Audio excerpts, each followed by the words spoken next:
Hello विद्यार्थी मित्रों, તમારું અમારી એમજે ક્લાસીસ ચેનલમાં ફરીથી હાર્દિક સ્વાગત છે। આજે આપણે ધોરણ 12 ના પેપર નંબર 4 ના વિભાગ સી વિશે વાત કરીશું। ઓકે વિદ્યાર્થી મિત્રો, ચલો જોઈએ।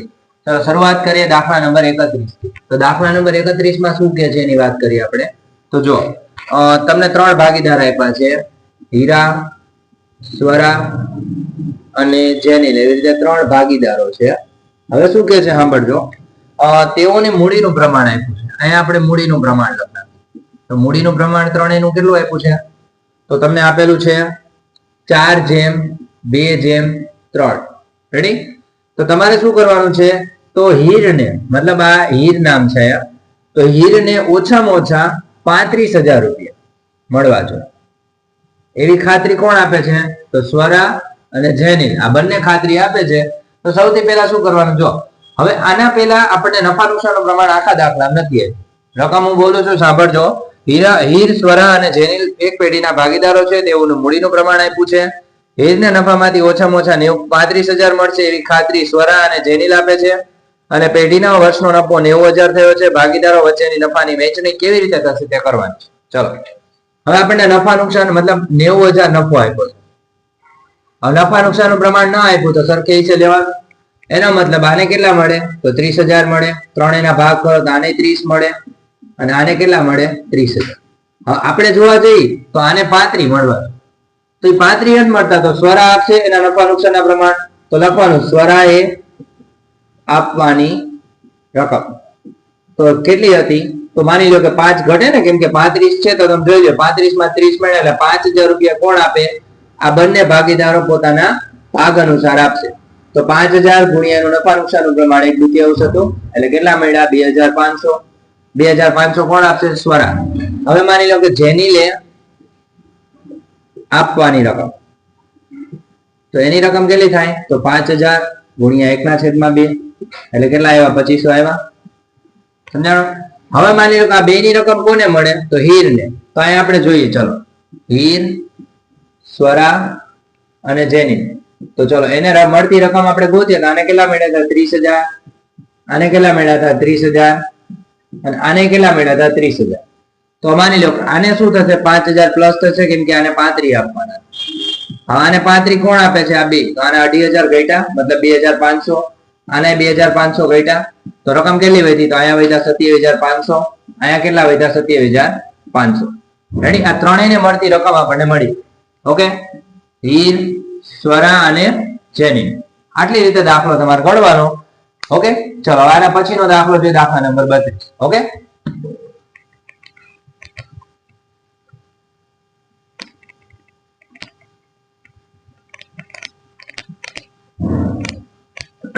ચલો 32માં દાખલામાં શું કે છે એની વાત કરીએ આપણે। તો 32મો દાખલો તમને આપેલો છે, ત્રણ ભાગીદારો, નામ છે આજુ, બાજુ અને કાજુ, આવી રીતે ત્રણ ભાગીદારો છે। ઓકે, હવે માની લો કે તેઓનું નફા નુકસાનનું પ્રમાણ આપ્યું છે, એટલે કે જૂનું પ્રમાણ આપણને આપ્યું છે। તો જૂનું પ્રમાણ કેટલું આપ્યું છે? તો 2:2:1, 2:2:1।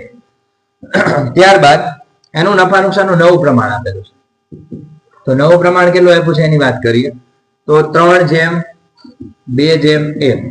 આ બધાનો સરવાળો કરો કેટલો થાય? કુલ સરવાળો એ 5 થાય, અને આ બધાનો સરવાળો કરો કુલ કેટલો થાય? 6।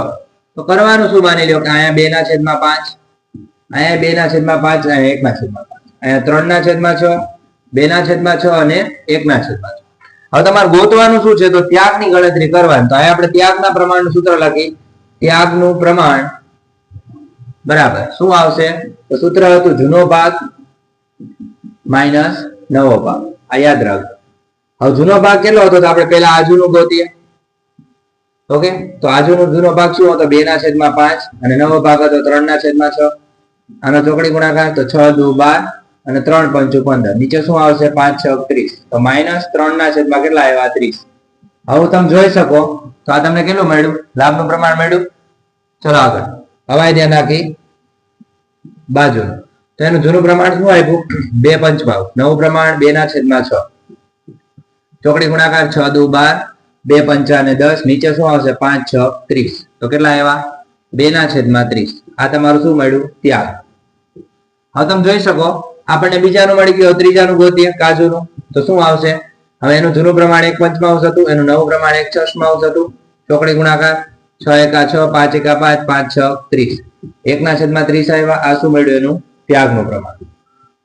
રેડી? ચલો હવે અહીંયા તમારો દાખલો પૂરો થાય છે. હવે આના પછીનો આપણે દાખલો જોઈએ, દાખલા નંબર 32. મિત્રો હવે આપણે દાખલા નંબર 33 માં જોઈએ. શું કે છે એની વાત કરીએ. તો 33 માં દાખલામાં તમને એક પ્રશ્ન આવશે. તો પ્રશ્ન યાદ રાખી લેજો. આ મોસ્ટ આઈએમપી છે. તો પેઢીના અદાલતના હસ્તક્ષેપ સિવાય વિસર્જનની પદ્ધતિઓ સમજાવો. વિસર્જનની પદ્ધતિઓ સમજાવો. આ યાદ રાખજો બધા. આ પ્રશ્ન તમારે પૂછાય છે. રેડી? હવે આના પછીનો જોઈ દાખલા નંબર 34. હવે આ પ્રશ્ન તમારે ક્યાં હશે એ તમને કહી દઉં છું. તો એ તમારે ભાગ નંબર 1 ની અંદર પાના નંબર 277 ઉપર તમને મળી જશે. એટલે તમારે ક્યાંય ગોતવા જરૂર નથી. આના ઉપર જોશો એટલે તરત મળી જશે. હવે એના પછીનો 34 મો દાખલો છે, એની વાત કરીએ. તો ચલો 34 માં દાખલામાં શું કે છે એની વાત કરીએ. વિસર્જન વખતે પેઢીની કુલ મિલકતો આપેલી છે. ચલો અહીંયા જોવો બધા. વિસર્જન વખતે પેઢીની કુલ મિલકતો કેટલી છે? તો 4 લાખ આપેલી છે. હવે એમાં શું કીધું છે? જે પૈકી 40% ચાલુ મિલકત છે. તો આને અલગ કરી નાખ. 40% ચાલુ મિલકત, ઓકે, અને 60% શું થાય? સ્થિર મિલકત થાય. તો ચોખ્ખો 16 એટલે 1,60,000 ની આ થશે અને 2,40,000 ની મિલકત આ થશે. આ શું છે? આપણી ચાલુ મિલકત. અને આ શું છે? તમારી સ્થિર મિલકત. રેડી? હવે તમે જોઈ શકો ચાલુ મિલકત ને સ્થિર મિલકત આપી દીધી છે. હવે શું કીધું છે આગળ? તો હા, સ્થિર મિલકતો 120% ઉપજે છે. એટલે આ 120% ઉપજે છે. તો આને 120% કરો ને તમે, કેટલા થશે? તો આપણે અહીં કરી 2,40,000 ના 120%. નીચે આવશે 100. 2 મીંડા ગયા. હવે બેનો ગુણાકાર કરી નાખે એટલે 2,88,000 થશે. પ્લસ કરી નાખશો ને એટલે ટોટલ તમારો સરવાળો વધારો કેટલો આવ્યો? 2,88,000. જ્યારે આના કેટલા ઉપજે છે? તો એના તમારે ઉપજે છે 80% રકમ. તો આને આપણે 80% કરી નાખી તો એના કેટલા થશે? 1,44,000. સોરી, એક જ મિનિટ. 80% એટલે 8 6 16 હતું 188. 1,88,000 આપણે ગુણાકાર કરી નાખીએ. 1,60,000 ના 80%. ઓકે, 2 મીંડા ગયા. હવે એનો ગુણાકાર કરી નાખી. 8 6 48 નો 8 વધી પડી 4. 8 1 8 ને 4 12. 180 એટલે 1,88,000 આવશે. રેડી? આની કિંમત 1,28,000 ઉપજ કિંમત છે. હવે આપણે આની જરૂરી આમનો લખવાની. ઓકે, તો આમનો ધ્યાન રાખજો કેમ લખવાની, ખાસ કરીને તમને કહી દઉં છું. સૌથી પહેલા આપણે માની લો કે મિલકતોના ખાતા બંધ કરવાની. તો શું નોંધ થશે? તો પહેલી આમ નોંધ થશે તમારે માલ મિલકત. એક જ મિનિટ. માલ મિલકત નિકાલ ખાતે ઉધાર તે ચાલુ મિલકતો ખાતે જમા અને તે સ્થિર મિલકતો ખાતે. તો તમે જોઈ શકો કેટલી રકમ હતી. તો આમાં 1,20,000 હતા ને. એક મિનિટ. આની અંદર એવું કીધેલું છે કે 20% તો રોકડ શિલક છે તમારે. તો 20% માઇનસ કરવા પડશે ને. એટલે અહીંયા કેટલા આવશે? તમારે 1,40,000 આવશે. હવે 1,40,000 ની 80% રકમ ઉપજે છે આ રોકડ શિલક. તો 1,40,000 ના 80% કરીએ તો કેટલા આવે? તો એ જોઈ લઈએ આપણે. 14 ગુણ્યા 8. 8 ચોક 32 નો બગડો વધી પડી 3. 8 1 8 ને 3 11. 1,12,000 એની ઉપજ કિંમત થશે. રેડી? ચલો હવે એની આમ નામ કરી નાખ. ચલો આ રકમ પેલા લખ નાખી. તો આ રકમ કેટલી આવશે? અહીંયા આવશે ચાલુ મિલકતો 1,40,000. જ્યારે તમારી સ્થિર મિલકતો આવશે 2,40,000. એટલે ટોટલ રકમ કેટલી આવશે? 3,80,000. રેડી? હવે બીજી આમ. ચલો નેક્સ્ટ આમનોનમાં શું કે છે એની વાત કરીએ. ચલો હવે એની અંદર એમ કીધું છે કે તમારે આટલી ઉપજ કિંમત ઉપજે છે બે. તો ઉપજ કિંમત ઉપજે એટલે બે નો સરવાળો થાય. બે નો સરવાળો કેટલો થાય? તો 4 લાખ રૂપિયા થશે. આ 4 લાખ રૂપિયા તમને મળે છે. એની આમ રોકડ અથવા બેંક ખાતે ઉધાર તે માલ મિલકત નિકાલ ખાતે જમા. માલ મિલકત નિકાલ ખાતે જમા. રેડી? આ રીતે આવશે. હવે રકમ કેટલી લખવાની છે તમારે? અહીંયા 4 લાખ રૂપિયા. અહીંયા કેટલા આવશે? 4 લાખ. સમજાણું? આ તમારી બે આમનો કમ્પ્લીટ. હવે અહીંયા આપણે 34મો દાખલો પૂરો થયો, 35મો જોઈએ. ઓકે, ચલો.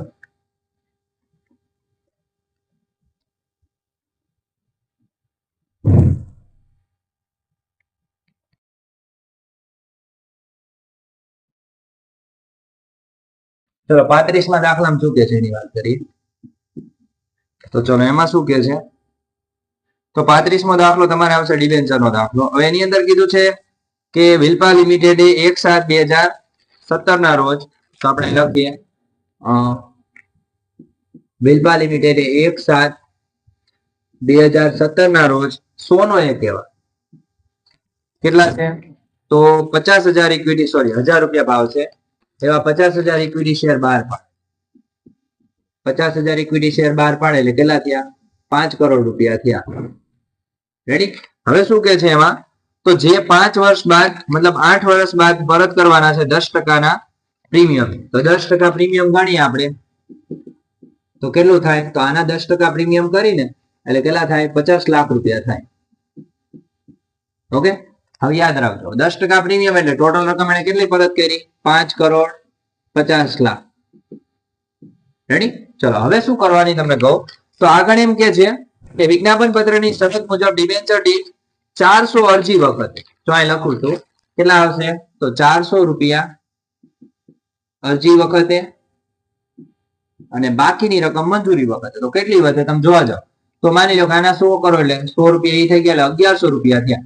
1100 માંથી અરજી વખતે તમે 400 ગણો તો બાકીના કેટલા વધશે? તો 700 રૂપિયા થાય. 700 રૂપિયા ક્યારે આવે? મંજૂરી વખતે તમને એટલી રકમ મળે. હવે સૌથી પહેલા આની આમ નોંધમાં ખાસ ધ્યાન રાખવાનું. તો પહેલી આમ નોંધ તમારી શું થશે? પહેલા તમને પૈસા મળે તો એની આમ નોંધ થશે બેંક ખાતે ઉધાર. તે કોને આવશે? તો તે 8% ડિબેન્ચર અરજી ખાતે જમા. રકમ કેટલી આવશે? તો અહીંયા લખવાના 400 ગુણ્યા 50,000. 4 5 20 એટલે 2 કરોડ રૂપિયા આવશે. રેડી? અહીંયા કેટલા આવશે? 2 કરોડ. સમજાણું? હવે એના પછીનો બીજી આમ. હવે આ રકમને આપણે ડિબેન્ચર ખાતે લઈ જવાનું તો આને ઉધાર કરી નાખવાનું. લખવાનું 8% ડિબેન્ચર ખાતે ઉધાર તે કોના ખાતે આવશે? મતલબ 8% ની ડિબેન્ચર અરજી ખાતે ઉધાર તે કોના ખાતે આવશે? તો 8% ના ડિબેન્ચર ખાતે જમા. 8% ના ડિબેન્ચર ખાતે જમા. રકમ કેટલી આવશે? તો 2 કરોડ.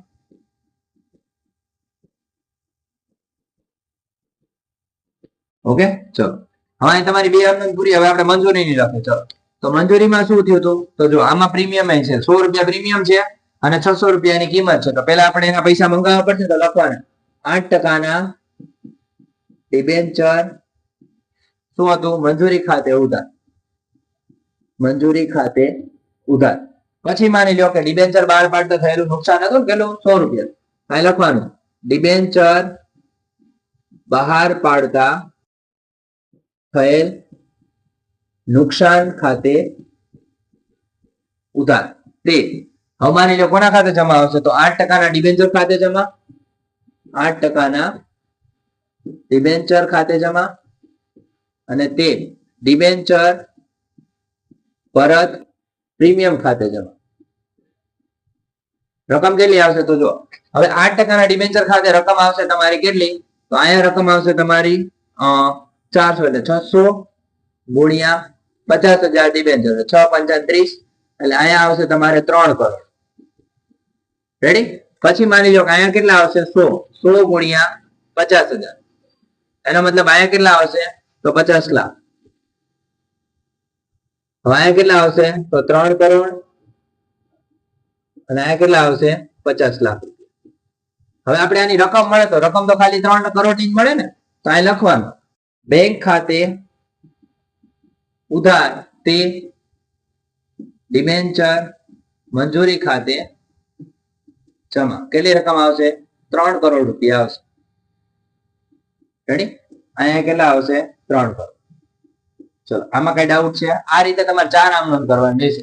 ઓકે, ખાસ કરીને રકમ જોઈ લેજો કે 1000 રૂપિયાનો ભાવ હતો, 50,000 ડિબેન્ચર બહાર પાડ્યા છે અને કેટલા ટકા? 10% પ્રીમિયમ છે, એટલે 100 રૂપિયા પ્રીમિયમ. ઓકે, એટલે 1100 લેકે બહાર પાડ્યા, એમાં અરજીના 400 મળી ગયા, તો 700 મંજૂરી વખતે મળે, તો આમાં 100 રૂપિયા આપણું પ્રીમિયમ છે. ઓકે, ચલો શરૂઆત કરીએ. એના પછીનો છેલ્લો પ્રશ્ન 36. જો 36મો પ્રશ્ન મોસ્ટ આઈએમપી છે, હું આ લખું છું, ખાસ યાદ રાખજો.